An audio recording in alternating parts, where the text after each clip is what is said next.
السلام علیکم دوستو، ویڈیو دیکھنے سے پہلے ہمارے اس چینل کو سبسکرائب کر لیں اور نیچے موجود بیل آئیکن کو ضرور کلک کر لیں تاکہ ہماری ویڈیوز باقاعدگی سے آپ کے پاس پہنچتی رہیں۔ تو اس کے باپ کی زبان لڑکھڑا کر ہکلانے لگی۔ تو گھر سے بھاگ آئی تھی۔ میں بے غیرت نہیں ہوں، تو بے غیرت ہے۔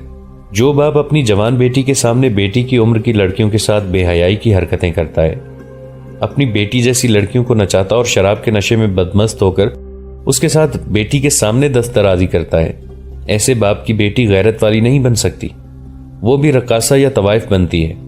باپ اس کی شادی کر دے تو وہ اپنے خامد کو دھوکہ دیتی ہے اور درپردہ کئی خامد بنائے رکھتی ہے۔ سن میرے باپ، تجھے تیرا ماضی اور تیرا حال بتاتی ہوں۔ میں نے تیرے گھر میں دمشق میں ہوش سنبھالا تو تجھے عورتوں سے درپردہ عیش کرتے دیکھا۔ نور الدین زنگی مر گئے تو الملک الصالح کے ساتھ حلب کو بھاگ گیا۔ تو مجھے اور میری ماں کو بھی ساتھ لے آیا۔ حلب میں تو شراب بھی پینے لگا۔ اس وقت میں لڑک پن میں تھی۔ تیرے پاس گورے چٹے صلیبی آنے لگے، انہوں نے تجھے دولت دی، بڑی خوبصورت لڑکیاں دی اور تو کھلے عام شراب پینے لگا۔ تیرے گھر میں شراب کی محفلیں جمنے لگی، لڑکیاں ناچنے لگیں۔ صلیبیوں نے میرے ساتھ چھیڑ چھاڑ کی تو خوش ہوا۔ پھر الملک الصالح مر گیا، تیرے پاس صلیبی پہلے سے زیادہ آنے لگے، تو پہلے سے زیادہ عیاش ہو گیا۔ عز الدین نے تجھے بہت بڑا عہدہ اور رتبہ دے دیا۔ میں تیری چہیتی رقاصہ لڑکیوں میں اٹھنے بیٹھنے لگی، ان سے میں نے رقص سیکھا۔ تجھے پتا چلا تو خوش ہوا۔ صلیبیوں نے مجھے دیکھا تو انہوں نے تیرے سامنے مجھے اپنے سینوں سے لگایا۔ تو نے برا کیوں نہ بنایا؟ صرف اس لیے کہ وہ میرے بدلے تجھے یورپ کی ایک لڑکی دے دیتے تھے۔ تو نے اپنا ایمان بیچ ڈالا، صلاح الدین ایوبی کے خلاف سازشیں کی، تیرا کردار ختم ہو گیا۔ تو یہ بھی نہ دیکھ سکا کہ اپنی بیٹی کو بھی تو نے اپنی راہ پر ڈال دیا ہے۔ پھر ایک صلیبی نے مجھے سبز باغ دکھائے اور میں تیرے گھر کو خیر بات کر کے اپنے خیالوں کی جنت کو روانہ ہو گئی۔ مجھ سے یہ مت پوچھ کہ میں جس طرح آج رات تیری خوابگاہ میں آئی ہوں، اس طرح کتنوں کے ہی خوابگاہوں کی رونق بنی ہوں گی۔ اس صلیبی نے مجھے محبت کا فریب دے کر مجھے بھیج ڈالا۔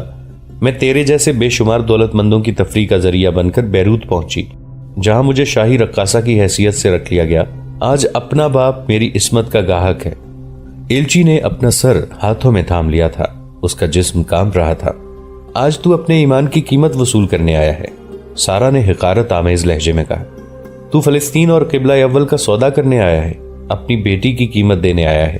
سارا کی آواز بھرا گئی۔ اس نے کہا، یہ میری زندگی کی آخری رات ہے، میں باپ کے گناہوں کی سزا بھگت کر اس دنیا سے جا رہی ہوں۔ اس کے باپ نے آہستہ آہستہ سر اٹھایا، اس کی آنکھوں سے آنسو بہہ بہہ کر اس کے گالوں کو تر کر رہے تھے۔ اس نے اٹھ کر دیوار سے لٹکتی ہوئی تلوار اتاری، نیام سے نکالی اور تلوار سارا کے آگے کر کے کہا، یہ لے، اپنے ہاتھوں مجھے ختم کر دو، شاید میرے گناہوں کا کفارہ ادا ہو جائے۔ سارا نے اس کے ہاتھ سے تلوار لے لی اور کہا، آج رسول اللہ صلی اللہ علیہ وآلہ وسلم کی امت اس مقام پر آ پہنچی ہے کہ ایک باپ اپنی بیٹی کے ہاتھ میں تلوار دے کر یہ کہنے کی بجائے کہ جا بیٹا قبلہ اول کو اس تلوار سے آزاد اور آباد کر، یہ کہہ رہا ہے کہ مجھے اس تلوار سے قتل کر کے میرے گناہوں کا کفارہ ادا کرو۔ اپنے باپ کی جذباتی حالت اور شرمساری کے آنسو دیکھ کر سارا کا لہجہ بدل گیا، باپ کا احترام لوٹ آیا۔ اس نے کہا، مر کر ہی گناہوں کا کفارہ ادا نہیں کیا جا سکتا، ایک طریقہ یہ بھی ہے کہ زندہ رہو اور دشمن کو قتل کرو۔ میں آپ کو بتاؤں؟ باپ نے شکست خوردگی کے انداز سے بیٹی کی طرف دیکھا۔ شاہ بیلڈوین کے ساتھ آپ نے جو معاہدہ کیا ہے اور سلطان صلاح الدین ایوبی کو شکست دینے کے لیے جو منصوبہ تیار اور طے کیا ہے، وہ مجھے بتائیں۔ سارا نے کہا، میں یہ سلطان تک پہنچا دوں گی، اس سے بڑی نیکی اور کوئی نہیں ہو سکتی، آپ کے سارے گناہ بخشے جائیں گے۔ باپ خاموشی سے سن رہا تھا۔ سارا نے کہا، ہم دونوں کی نجات اس میں ہے کہ ہم دونوں یہاں سے فرار ہو کر سلطان صلاح الدین ایوبی کے پاس پہنچ جائیں اور آپ اسے ساری بات اپنی زبانی سنا دیں۔ میں تیار ہوں، باپ نے کہا، لیکن ہم یہاں سے نکلیں گے کیسے؟ انتظام ہو جائے گا، سارا نے کہا۔ باپ نے بیٹی کو گلے لگا لیا اور پھوٹ پھوٹ کر رونے لگا۔ اس کے اپنے گناہوں نے اس سے ہتھیار ڈلوا لیے تھے۔ لڑکیوں کی کمانڈر عورت بہت خوش تھی کہ اسے بڑا موٹا گاہک مل گیا ہے۔ وہ اطمینان سے سو گئی۔ اسے معلوم تھا کہ سارا صبح واپس آئے گی، مگر سارا حسن الادریس کے کمرے میں تھی۔ اس نے جب حسن کو بتایا کہ اس کا گاہک اس کا باپ تھا تو حسن کو چکر آ گیا تھا۔ سارا نے حسن کو سنایا کہ اس کے باپ نے گھر کا ماحول کس قدر گناہ آلودہ بنا رکھا ہوا تھا اور وہ کس طرح انہی گناہوں کی شیدائی ہو کر ایک صلیبی کے ساتھ گھر سے بھاگی اور کس طرح اس مقام تک پہنچی تھی۔ سارا نے اسے بتا دیا کہ اس کا باپ سلطان صلاح الدین ایوبی کے پاس جانے کو تیار ہے۔ میں نے تمہیں کہا تھا کہ تمہارا مقصد پاک ہے، حسن نے کہا۔ مجھے امید ہے کہ خدا تمہاری آبرو کی حفاظت کرے گا۔ خدا نے میری امید پوری کر دی ہے۔ اب میں تمہارے باپ سے ملوں گا اور اسے کہوں گا کہ تیار رہنا۔ دن کو حسن سارا کے باپ سے ملا، بچ بچ کر بات کی، اس کی غیرت کو جھنجھوڑا، اور جب دیکھا کہ وہ بہت ہی نادم ہے تو حسن نے اسے وہاں سے نکلنے کا سہل طریقہ بتایا۔ اس کے ساتھ ساری بات طے کر کے وہ سارا سے اس محفوظ جگہ ملا جہاں وہ کبھی کبھی ملا کرتے تھے۔ سارا کے باپ نے اپنے میزبانوں سے خواہش ظاہر کی کہ وہ اکیلے ذرا سیر کے لیے جانا چاہتا ہے، اسے گھوڑا دے دیا جائے۔ وہ اپنے ساتھی ایلچی کو یہ بتا کر چلا گیا کہ شام تک لوٹ آئے گا۔ وہ شہر سے نکلا تو ایک جگہ حسن گھوڑے پر سوار اس کے انتظار میں کھڑا تھا۔ ایک اور جگہ سارا چھپی ہوئی تھی، اسے باپ نے اپنے گھوڑے پر سوار کر لیا اور وہ نصیبہ کی سمت روانہ ہو گئے۔ وہ بچ بچ اور چھپ چھپ کر چلتے رہے۔ بہت دور نکل گئے تو انہوں نے گھوڑے دوڑا دیے۔ سفر بہت لمبا تھا جو انہوں نے ایک رات اور ایک دن میں طے کر لیا۔ بیروت کے سراغ رسانوں کے لیے شاہ بیلڈون قہر بنا ہوا تھا۔ موصل کا ایک ایلچی لاپتہ ہو گیا تھا۔ ایک شاہی رقاصہ جو شاہ بیلڈون کو ذاتی طور پر اچھی لگتی تھی غائب ہو گئی تھی، اور گلبرٹ جیکب نام کا ایک خصوصی باڈی گارڈ بھی لاپتہ تھا۔ تینوں کا کوئی سراغ نہیں مل رہا تھا۔ لڑکیوں کی کمانڈر عورت کی زبان بند تھی۔ وہ کسی کو بتانے سے ڈرتی تھی کہ اس نے سارا کو گمشدہ ایلچی کے کمرے میں بھیجا تھا۔ بیروت میں صرف ایک آدمی کو معلوم تھا کہ یہ تینوں کہاں ہیں۔ اس آدمی کا نام حاتم تھا، مگر حاتم گمنام سا نال ساز تھا۔ اسے وہی لوگ جانتے تھے جو اس سے گھوڑوں کو نال لگوایا کرتے تھے۔ کسی کے وہم و گمان میں بھی نہیں تھا کہ یہ غریب سا نال ساز سلطان ایوبی کے اس جاسوس گروہ کا لیڈر ہے جو بیروت کے اندر سرگرم ہے۔ سراغ رساں اپنے قیافوں اور قیاس آرائیوں سے باولے ہوئے جا رہے تھے۔ حسن الادریس، سارا اور اس کا باپ صلاح الدین ایوبی کے پاس پہنچ چکے تھے۔ سلطان ایوبی عادت کے مطابق خیمے میں ٹہل رہے تھے۔ سارا کا باپ انہیں بتا چکا تھا کہ بیلڈون کے ساتھ۔ اس خبر نے صلاح الدین ایوبی کو حیران نہ کیا کہ حلب اور موصل کے حکمرانوں عماد الدین اور عز الدین نے صلیبیوں کے ساتھ ان کے خلاف درپردہ گٹھ جوڑ کر لیا ہے۔ یہ تو جیسے ان کے دور میں رسم بن گئی تھی کہ چھوٹے بڑے مسلمان امراء صلیبیوں کے ساتھ درپردہ دوستانہ گاٹنے لگے تھے۔ اس کی وجہ صرف یہ تھی کہ سلطان ایوبی ان سب کو ایک خلافت کے تحت لا کر انہیں ایک متحد قوم بنانا چاہتے تھے، مگر یہ امراء اپنی الگ الگ ریاستیں برقرار رکھ کر ان کے حکمران بنے رہنے کو اپنا مقصد بنائے ہوئے تھے۔ انہیں توقع تھی کہ ان کا یہ مقصد صلیبیوں کی دوستی سے پورا ہو سکتا ہے۔ ہم آپ کو پہلے بتا چکے ہیں کہ ان میں سب سے اہم حکمران عز الدین اور عماد الدین تھے۔ ان کی ریاستیں حلب اور موصل محل وقوع، وسعت، دفاعی استحکام وغیرہ کے لحاظ سے جنگی اہمیت کی حامل تھیں۔ صلیبی اس کوشش میں تھے کہ مسلمانوں کے یہ دونوں مقام ان کے قبضے میں آ جائیں یا یہ صلاح الدین ایوبی کے قبضے میں نہ چلے جائیں، کیونکہ ان پر صلاح الدین ایوبی کا قبضہ ہو جانے سے افواج اور رسد وغیرہ کے لیے دو ایسے اڈے مل جاتے تھے جہاں سے وہ آسانی سے بیت المقدس پر فوج کشی کر سکتے تھے۔ رب کعبہ کی قسم، میں حلب اور موصل پر قبضہ نہیں کرنا چاہتا، سلطان ایوبی نے متعدد بار کہا تھا۔ میں کسی مسلمان ریاست میں سے اپنی فوجیں گزارنا بھی پسند نہیں کرتا۔ میرا مدعا یہ ہے کہ یہ امراء اور حکمران صلیبیوں کے خلاف متحد ہو جائیں، خلافت بغداد کے وفادار ہو جائیں جو قرآن کا حکم ہے۔ میں انہیں اپنے زیر نگی نہیں کروں گا۔ میں خلیفہ نہیں ہوں، میں تو خود خلیفہ کا پیروکار اور خادم ہوں۔ خلافت کے تحت آ جانے سے ان لوگوں کو یہ خطرہ نظر آ رہا تھا کہ ان کی عیاشیاں بند ہو جائیں گی اور صلیبیوں کی طرف سے انہیں لڑکیوں اور شراب کے جو تحفے ملتے ہیں وہ بند ہو جائیں گے۔ وہ حکومت دنیا کی جھوٹی شان و شوکت اور عیش و عشرت کے عادی ہو گئے تھے۔ ان کی نظروں میں سلطنت اسلامیہ کی کوئی وقت نہیں رہی تھی۔ 1183 عیسوی کے اوائل میں سلطان صلاح الدین ایوبی نصیبہ کے مقام پر خیمہ زن تھے۔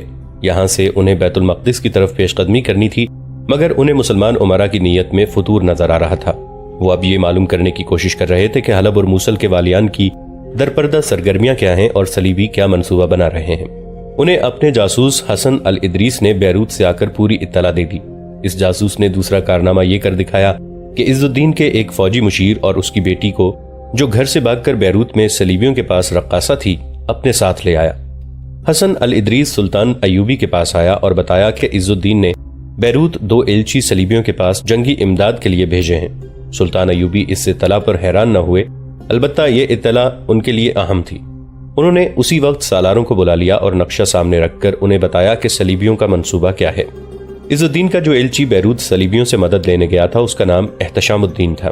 اب سلطان ایوبی کے پاس اس کی حیثیت ایک قیدی کی تھی، لیکن سلطان ایوبی نے احترام سے اپنے سالاروں کے ساتھ بٹھایا۔ احتشام الدین کو تقریباً ہر ایک سالار جانتا تھا۔ کوئی اسے حقارت سے گھر رہا تھا اور کسی کے چہرے پر خوشی کے آثار تھے کہ وہ ان کے درمیان بیٹھا ہے اور قید ہے۔ سلطان ایوبی نے حسن الادریس کی رپورٹ سن لی تھی۔ مجھے امید ہے کہ ہمارا دوست احتشام الدین آپ کو خود ہی بتائے گا کہ عز الدین اور عماد الدین کی نیت کیا ہے، سلطان ایوبی نے کہا۔ میں احتشام الدین پر الزام عائد نہیں کرتا کہ یہ ہمارے خلاف لڑنے کے لیے صلیبیوں سے جنگی امداد لینے گیا تھا۔ اسے والی موصل عز الدین نے بھیجا تھا۔ یہ عز الدین کا ملازم ہے، سلطان محترم، ایک سالار نے کہا۔ مجھے امید ہے کہ آپ مجھے یہ کہنے سے نہیں روکیں گے کہ احتشام الدین اپنے حکمران کا معمولی سا ملازم نہیں، یہ اس کا فوجی مشیر ہے، یہ سالار ہے۔ اسے اپنے حکمران کو ایسا مشورہ نہیں دینا چاہیے تھا کہ صلیبیوں سے مدد حاصل کی جائے۔ مجھے حکم دیا گیا تھا، احتشام الدین نے جواب دیا۔ اگر میں حکم عدولی کرتا تو آپ کو جلاد کے حوالے کر دیا جاتا، ایک نائب سالار نے کہا۔ آپ نے موت کے ڈر سے اپنے بادشاہ کا ایسا حکم مانا جو آپ کی اپنی قوم اور اپنے مذہب کی ذلت کا باعث ہے۔ کیا ہم اپنے گھروں سے دور، اپنی اولاد سے بے خبر، اپنے آپ سے بے نیاز یہاں اپنی عمریں لمبی کرنے بیٹھے ہیں؟ ایک مدت سے ہم ان چٹانوں میں مارے مارے پھر رہے ہیں اور رات اس پتھریلی زمین پر سوتے ہیں، جب آپ حلب کے محل میں شہزادوں جیسی زندگی بسر کر رہے ہیں۔ آپ شراب پیتے ہیں، ناچنے والی حسین یہودی، صلیبی اور مسلمان لڑکیاں آپ کا دل بہلاتی ہیں، اور آپ نرم بستر پر سوتے ہیں جن پر مخمل کے پلنگ پوش بچھے ہیں۔ ہم یہاں مرنے آئے ہیں، ہمارے رفیقوں کی لاشیں جانے کہاں کہاں گم ہو گئی ہیں، ہمارے سپاہیوں کی ہڈیاں سارے علاقے میں بکھر گئی ہیں۔ تم کسی شہید کی کوئی ہڈی دیکھو گے تو یہ کہو گے کہ یہ کسی جانور کی ہڈی ہے۔ عیش و عشرت نے تمہاری نظروں میں شہیدوں کو شراب میں ڈبو دیا ہے، دوست اور دشمن کو ایک کر دیا ہے۔ ہم مرنے آئے ہیں تو تمہیں جینے کا کیا حق ہے؟ احرام، سلطان ایوبی نے کہا۔ احتشام الدین نے میرے پاس آ کر گناہوں کا کفارہ ادا کر دیا ہے، اگر اسے تانے دینے ہوتے تو میں بھی دے سکتا تھا۔ سلطان ذیشان، ایک اور سالار نے کہا۔ خدا کے لیے مجھے صرف سلطان کہو، سلطان ایوبی نے کہا۔ مجھے شان و شوکت سے دور رہنے دو، مجھے بادشاہ بنانے کی کوشش نہ کرو، میں سپاہی ہوں، مجھے سپاہی رہنے دو۔ کہو تم کیا کہنا چاہتے ہو؟ میں احتشام الدین کو اور اپنے ان تمام ہتھیار بند بھائیوں کو جو یہاں موجود ہیں یہ بتانا چاہتا ہوں کہ جو سالار اپنے حکمران کا اتنا غلام ہو جاتا ہے کہ اسے خوش کرنے کے لیے اس کا غلط حکم بھی مان لیتا ہے، وہ اپنی قوم کی عزت کا قاتل ہوتا ہے۔ قوم کی عزت کے محافظ ہم ہیں، سلطنت کا مالک بادشاہ یا سلطان نہیں، قوم ہوتی ہے۔ آج ہم جس دور میں سے گزر رہے ہیں یہ سپاہی کا دور ہے، یہ جہاد کا دور ہے۔ اگر خلیفہ اور سلطان سلطنت کا کاروبار دیانتداری سے نہیں چلائیں گے تو اللہ کے سپاہی انہیں اپنا ایسا دشمن سمجھیں گے جیسے یہودی اور صلیبی ہیں، اور جب احتشام الدین کی طرح اللہ کے سپاہیوں پر بھی سلطان بننے کا نشہ طاری ہوگا تو لا الہ الا اللہ کی لاش پر گرجوں کے گھنٹے بجیں گے۔ اسلام پر جو دور بھی آئے گا وہ اللہ کے سپاہی کا دور ہوگا، سلطان ایوبی نے کہا۔ جب تک اسلام زندہ ہے کفار اسلام کے دشمن ہی رہیں گے۔ آج ہمارے سالاروں کے دلوں میں جاہ و حشمت کی جو خواہش پیدا ہو گئی ہے وہ کسی بھی وقت اسلام کو لے ڈوبے گی۔ مجھے نظر آ رہا ہے کہ اسلام زندہ رہے گا، مگر اس شیر کی طرح زندہ رہے گا جسے سدھا لیا گیا ہو اور اسے فراموش کر دیا گیا ہو کہ وہ بادشاہ ہے۔ یہ شیر بکریوں سے بھی ڈرتا رہے گا، مسلمان کفار کی انگلیوں پر ناچیں گے۔ اللہ کا سپاہی موجود ہوگا مگر اس کے ہاتھ میں تلوار نہیں ہوگی، اگر تلوار ہوگی تو وہ کسی صلیبی کی دی ہوئی ہوگی جسے وہ نیام سے باہر نکالنے کے لیے صلیبی سے اجازت لے گا۔ سلطان ایوبی بولتے بولتے چپ ہو گئے۔ انہوں نے نظریں گھما کر سب کو دیکھا اور بولے، میں بھی باتوں میں الجھ گیا ہوں۔ میرے رفیقوں، ہمیں کام کرنا ہے۔ اگر ہم اس بحث میں پڑ گئے کہ یہ گناہ کس کا ہے اور وہ خطا کس کی ہے اور کون سچا اور کون جھوٹا ہے تو ہم صرف باتیں ہی کرتے رہیں گے۔ احتشام الدین تمہیں بتائے گا کہ حلب اور موصل کے حکمرانوں نے صلیبیوں کے ساتھ کیا طے کیا ہے اور ہمیں کس قسم کے دشمن سے کس قسم کی لڑائی لڑنی پڑے گی۔ احتشام الدین اٹھا اور سب کے سامنے جا کھڑا ہوا، سب کو نظریں گھما کر دیکھا اور بولا، میرے دوستو، میں تمہاری نظروں میں حقارت اور قہر دیکھ رہا ہوں۔ تمہیں حق پہنچتا ہے کہ میرے لیے سزائے موت تجویز کر سکو، مگر میں تمہارے لیے عبرت کا سامان ہوں۔ یہ درست ہے کہ میں نے والی موصل عز الدین کی خوشنودی حاصل کرنے کے لیے اپنا ایمان فروخت کیا اور اس کا الچی بن کر بیروت گیا اور صلیبیوں سے مدد مانگی، مگر یہ بھی درست ہے کہ جس طلسم نے میری عقل اور میرے ایمان کو اپنے قبضے میں لیا اس سے تم میں سے کوئی نہیں بچ سکتا۔ کیا تم میں سے سالار اور حاکم غداری کا جرم کرتے نہیں پکڑے گئے؟ ان میں سے بہت سے ایسے تھے جن پر سلطان کو اتنا اعتماد تھا جتنا انہیں اپنی ذات پر ہے، مگر وہ ایمان فروش نکلے۔ میں تمہیں یہ بتانا چاہتا ہوں کہ انسانی فطرت میں سے ایک ایسی کمزوری ہے جو انسان کو عیش و عشرت میں ڈال دیتی ہے، اور جہاں کے روز و شب میں حکومت اور معاشرے میں گناہ کی ترغیب دینے والی باتیں ہوں وہاں زاہد بھی عیش پسند اور گنہگار بن جاتے ہیں۔ ہر کوئی امیر اور سلطان بننے کے خواب دیکھنے لگتا ہے، ہر کسی کی ذات کا قلع مسمار ہو جاتا ہے۔ اگر تم مجھے گنہگار سمجھتے ہو تو میری تلوار سے میرا سر تن سے جدا کر دو۔ اگر مجھے توبہ کا موقع دیتے ہو تو میں عظمت اسلام کی پاسبانی اور سلطنت اسلامیہ کی توسیع کے لیے تمہاری بہت مدد کر سکتا ہوں۔ صلیبی شاید تم سے آمنے سامنے کی ٹکر نہیں لیں گے، احتشام الدین نے کہا۔ انہوں نے ہماری اپنی تلواروں سے ہمیں مروانے کا انتظام کر لیا ہے، انہیں اپنی فوجیں بھجوانے کی ضرورت نہیں رہی۔ وہ مسلمانوں کو مسلمانوں کے خلاف لڑانے کے لیے انہیں مدد اور شے دے رہے ہیں۔ یہ چھوٹی بڑی مسلمان عمارتیں اور ریاستیں جو دراصل خلافت بغداد کے صوبے ہیں، سب درپردہ صلیبیوں کے غلام بن گئے ہیں تاکہ خود مختار رہیں۔ اپنے مرکز سے کٹ کر خود مختاری اسی صورت میں حاصل کی جا سکتی ہے کہ دشمن کی مدد لو اور اپنے بھائی کو دشمن کہو۔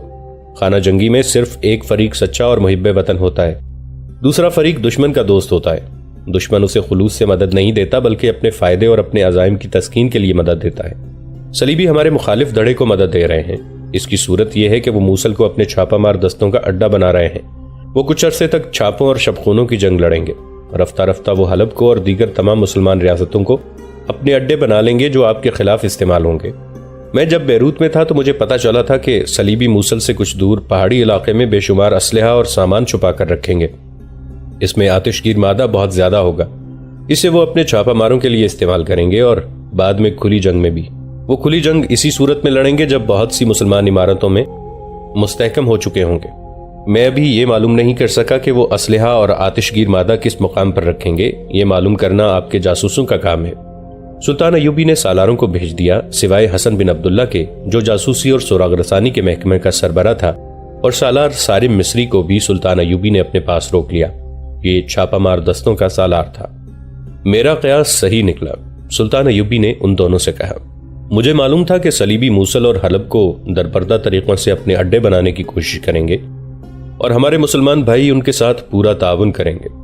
تم نے احتشام الدین کی زبانی سن لیا ہے کہ پلڈوین اور دوسرے صلیبی موصل سے کچھ دور کہیں جنگی سامان اور آتش گیر سیال کا بہت بڑا ذخیرہ جمع کر رہے ہیں۔ تم جانتے ہو کہ جس طرح ہمیں رسد کے ذخیرے کی ضرورت ہے، اسی طرح صلیبیوں کو بھی ضرورت ہے۔ ہم میں سے جس کا ذخیرہ ختم یا تباہ ہو گیا وہ آدھی جنگ ہار جائے گا۔ ہمارے کچھ دستے ٹولیوں میں تقسیم ہو کر موصل اور حلب کے درمیان بیٹھے ہیں۔ انہیں میں نے عز الدین اور عماد الدین کا آپس کا رابطہ توڑنے کے لیے بٹھایا ہے۔ اب بیروت اور ان دونوں جگہوں کے لیے راستے روکنے ہیں۔ یہ مہم ذرا مشکل اور خطرناک ہوگی کیونکہ چھاپہ ماروں کو اپنے مستقر سے دور جانا ہوگا۔ یہ مجھے دیکھنا ہے کہ یہ مہم مشکل ہے یا آسان، سارم مصری نے کہا، اور یہ میرا فرض ہے کہ مشکل کو آسان کروں۔ آپ حکم دیں۔ کوئی قافلہ نظر آئے اسے روک لو، سلطان ایوبی نے کہا۔ تلاشی لو، مزاحمت ہو تو پورا مار کا لڑو، کوشش کرو کہ قیدی زیادہ ہوں، انہوں نے حسن بن عبداللہ سے کہا۔ اور حسن، تم مجھے یہ کام کر کے دکھاؤ کہ معلوم کرو کہ صلیبی اسلحہ اور آتش گیر سیال کا ذخیرہ کہاں جمع کر رہے ہیں۔ ہو سکتا ہے وہ ذخیرہ کر چکے ہوں۔ اگر تم جگہ معلوم کر سکو تو اس کی تباہی کا انتظام کر دوں گا۔ یہ انتظام انشاءاللہ میرا ہوگا، سارم مصری نے کہا۔ یہ ذہن میں رکھو کہ کچھ عرصے تک ہماری جنگ آنکھ میں چولی جیسی ہوگی، سلطان ایوبی نے کہا۔ صلیبی کھلی جنگ لڑنے کی بجائے شبخونوں اور تخریب کاری کی جنگ لڑیں گے۔ وہ شاید مجھے مشتعل کرنے کی کوشش کریں گے کہ میں ان پر کھلا حملہ کروں۔ میں ایسی حماقت نہیں کروں گا۔ وہ مجھے کئی جگہوں پر گھات لگائیں گے۔ میں سب سے پہلے ان امراء کو ساتھ ملاؤں گا جو صلیبیوں کے دوست بنتے جا رہے ہیں۔ میں ان سے تعاون کی بھیک نہیں مانگوں گا۔ میں اب تلوار کی نوک پر ان سے تعاون لوں گا۔ میں ان میں سے کسی کا بھی خون بہانے سے دریغ نہیں کروں گا۔ یہ برائے نام مسلمان ہے۔ مسلمان کے خلاف کافر کے ساتھ دوستی کرنے والا مسلمان بھی کافر ہوتا ہے۔ مجھے اب پرواہ نہیں کہ تاریخ مجھے کیا کہے گی۔ اگر مجھے آج کوئی کہے کہ آنے والی نسلیں مجھے اپنے بھائیوں کا قاتل اور خانہ جنگی کا مجرم کہیں گی تو میں بھی اپنے ارادے سے باز نہیں آؤں گا۔ میں تاریخ اور آنے والی نسلوں کے آگے نہیں، خدا کے آگے جواب دوں۔ خدا کے سوا نیت کو اور کوئی نہیں جانتا۔ میرے اور فلسطین کے درمیان اگر میرے بیٹے حائل ہوں گے تو میں ان کو بھی قتل کر دوں گا۔ اگر ہم نے آج قبلہ اول کو صلیبیوں سے آزاد نہ کرایا تو ہمارے بعد صلیبی اور یہودی خانہ کعبہ پر بھی قابض ہو جائیں گے۔ مجھے اپنے امراء اور حکمرانوں کے تیور اور طور طریقے بتا رہے ہیں کہ وہ بادشاہ نہیں ہیں، کہ وہ بادشاہ بنیں گے اور ان کی اولاد بھی بادشاہ ہوگی اور یہ لوگ فلسطین کو یہودیوں کے تسلط میں دے دیں گے۔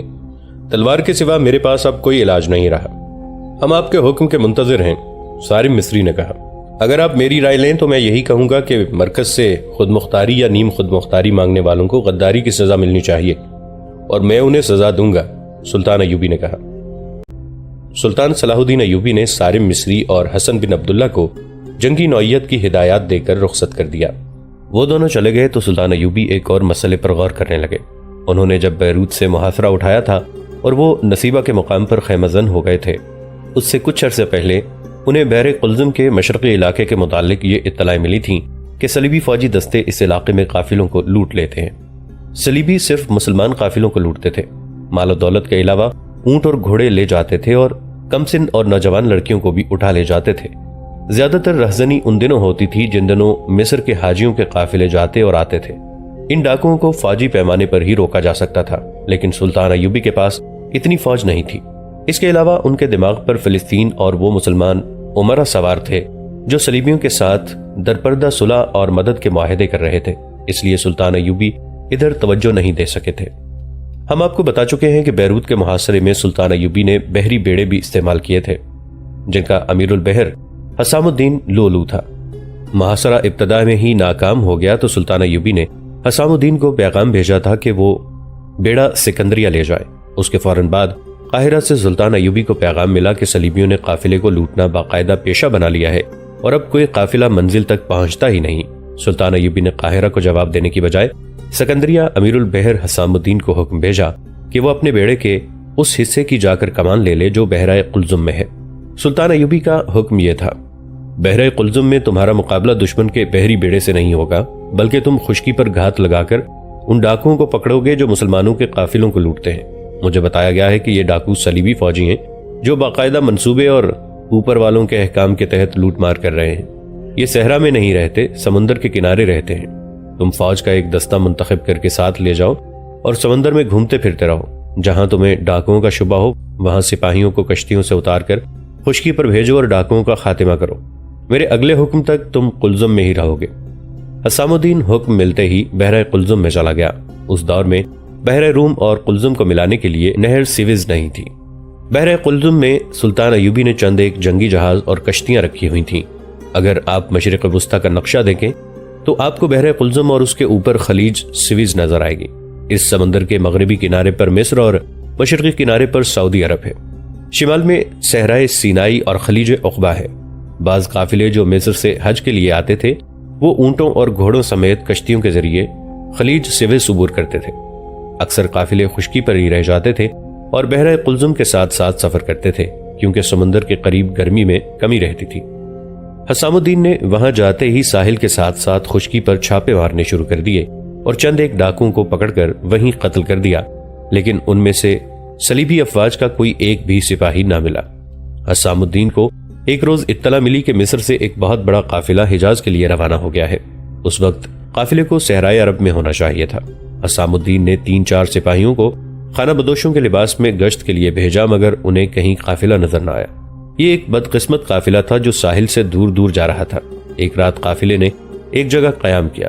اس میں تاجر بھی تھے اور حجاج بھی۔ کئی ایک پورے کنبوں کو ساتھ لے کے جا رہے تھے، ان میں بچے بھی تھے، بوڑھے بھی اور چند ایک کمسن اور نوجوان لڑکیاں بھی تھیں۔ اونٹوں اور گھوڑوں کی تعداد خاصی تھی اور افراد کم و بیش 600 تھے۔ یہ سب کھا پی کر سو گئے۔ قافلہ سحر کی تاریکی میں جاگا۔ کسی نے اذان دی، سب نے تیمم کر کے باجماعت نماز پڑھی اور جب روانگی کی تیاری ہونے لگی تو کہیں سے بلند للکار سنائی دی، سامان مت باندھو، سب ایک طرف کھڑے ہو جاؤ۔ کسی نے مقابلہ کرنے کی کوشش کی تو وہ زندہ نہیں رہے گا۔ قافلے میں سے کئی ایک گھبرائی ہوئی آوازیں سنائی دیں، ڈاکو ڈاکو۔ صبح کی روشنی صاف ہو گئی۔ قافلے والوں نے دیکھا ان کے ارد گرد صحرائی لباس میں ملبوس سینکڑوں آدمی کھڑے تھے۔ ان میں بعض گھوڑوں پر سوار تھے، ان کے ہاتھوں میں برچیاں اور بعض کے پاس تلواریں تھیں۔ ان کے سر اور چہرے صافوں میں لپٹے ہوئے تھے۔ قافلے کی تعداد زیادہ تھی، اس لیے یہ عارضی قیام گاہ وسیع تھی۔ ڈاکوؤں نے گھیرا تنگ کرنا شروع کر دیا۔ قافلے والے مسلمان تھے، خاموشی سے ہتھیار ڈال دینا ان کا اصول نہیں تھا۔ انہیں معلوم تھا کہ قافلوں پر حملے ہوا کرتے ہیں، اس لیے وہ مسلح تھے اور لڑنے کے لیے تیار۔ عورتوں اور بچوں کو درمیان میں سے ایک جگہ کر لو، کسی نے آہستہ سے کہا، اور یہ ہدایت کانوں کان بکھرے ہوئے قافلے تک پہنچ گئی۔ عورتیں اور بچے قیام گاہ کے وسط کو جانے لگے۔ ڈاکو آگے بڑھنے لگے۔ قافلے میں سے تلواریں نکل آئیں، کچھ برچیاں بھی تھیں۔ ڈاکوؤں نے ہلہ بول دیا۔ اس کے بعد گھوڑوں کے دوڑنے کا، للکار کا اور تلواریں ٹکرانے کا شور تھا، جس میں عورتوں اور بچوں کی چیخیں سنائی دیتی اور شور میں ڈوب جاتی تھیں۔ ڈاکوؤں میں سے زیادہ تر گھوڑوں پر سوار تھے، اس لیے پلہ انہی کا بھاری تھا اور وہ تربیت یافتہ اور تجربہ کار فوجی تھے۔ قافلے والے بھی جم کر مقابلہ کر رہے تھے اور نعرے بھی لگا رہے تھے۔ ایک آواز بار بار سنائی دیتی تھی، لڑکیوں کو درمیان میں رکھنا، لڑکیوں کو الگ نہ ہونے دینا۔ ایک لڑکی کی بلند آواز سنائی دی، ہمارا غم نہ کرو، ہم تمہارے ساتھ ہیں۔